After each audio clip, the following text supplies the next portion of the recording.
सीमा पर युद्ध की स्थिति के दौरान हर परिस्थिति से निपटने के लिए भारतीय सेना हरिद्वार के जंगली इलाके में युद्धाभ्यास कर रही है। पिछले करीब 1 महीने से पश्चिम कमान के सैनिक दिन रात अभ्यास कर पसीना बहा रहे हैं।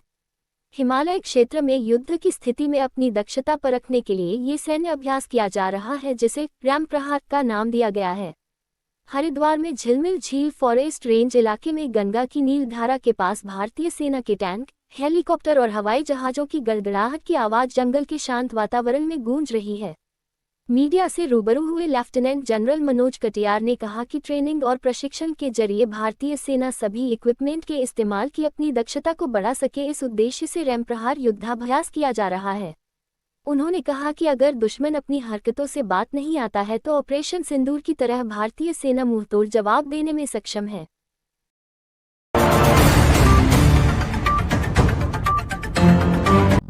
हमारा जो फॉर्मेशन है रैम डिवीज़न, उसका यहाँ पर पिछले 1 महीने से ट्रेनिंग चल रहा है। इतनी ज़्यादा टेक्नोलॉजी, इतने ज़्यादा इक्विपमेंट के बावजूद भी जो सबसे ज़रूरी चीज़ है वो है ट्रेनिंग। यानी कि हमारी इन सभी हथियारों को, इन सभी टेक्नोलॉजी इक्विपमेंट को इस्तेमाल करने में महारत हासिल करना।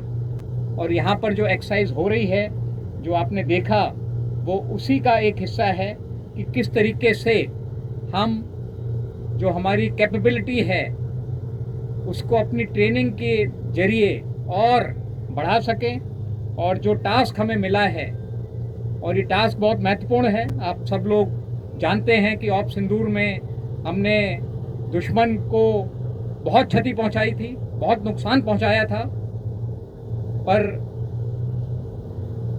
हम ये भी जानते हैं कि दुश्मन शायद अपनी हरकतों से बाज ना आए और दोबारा कोई ऐसा काम करे कि हमें फिर ऑपरेशन करने की ज़रूरत पड़े।